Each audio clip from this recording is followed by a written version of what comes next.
विवाह पंचमी का सभी पुराणों में विशेष महत्व है, लेकिन इतना महत्व होने के बावजूद कई जगह इस दिन विवाह नहीं किए जाते हैं।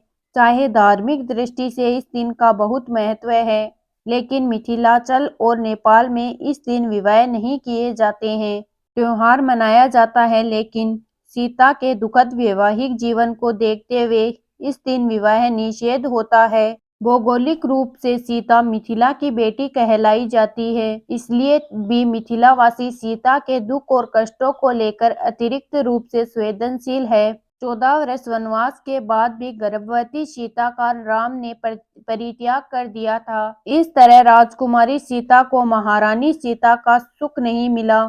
इसलिए विवाह पंचमी के दिन लोग अपनी बेटियों का विवाह नहीं करते हैं। आशंका यह होती है कि कहीं सीता की तरह ही उनकी बेटी का वैवाहिक जीवन दुख में न हो। सिर्फ इतना ही नहीं, विवाह पंचमी पर की जाने वाली राम कथा का अंत राम और सीता के विवाह पर ही हो जाता है, क्योंकि दोनों के जीवन के आगे की कथा दुख और कष्ट से भरी है और इस शुभ दिन सुखांत करके की कथा का समापन कर दिया जाता है। पूजा विधि।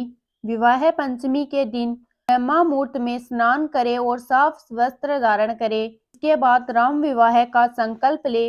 इसके बाद श्री राम और सीता जी की मूर्ति या प्रतिमा स्थापित करें। मूर्ति स्थापना के बाद भगवान राम को पीले वस्त्र और माता सीता को लाल वस्त्र अर्पित करें। ओम जानकी वल्लभाय नमः इस मंत्र का कम से कम 108 बार जाप करें और भगवान राम और सीता का गठबंधन करें। इसके बाद भगवान राम और सीता जी की आरती करें और गांठ लगे वस्त्र को अपने पास संभाल कर रख ले। इस दिन व्रत और पूजा करने का महत्व है। मार्गशीर्ष मास के शुक्ल पक्ष की पंचमी तिथि को विवाह पंचमी का त्योहार मनाया जाता है। इस दिन भगवान श्री राम और माता सीता की पूजा करने से मनचाहे वरदान की प्राप्ति होती है और साथ ही सभी प्रकार की वैवाहिक समस्याओं का भी अंत होता है। इस दिन बालकांड में भगवान राम और सीता जी के विवाह प्रसंग का पाठ करना शुभ होता है।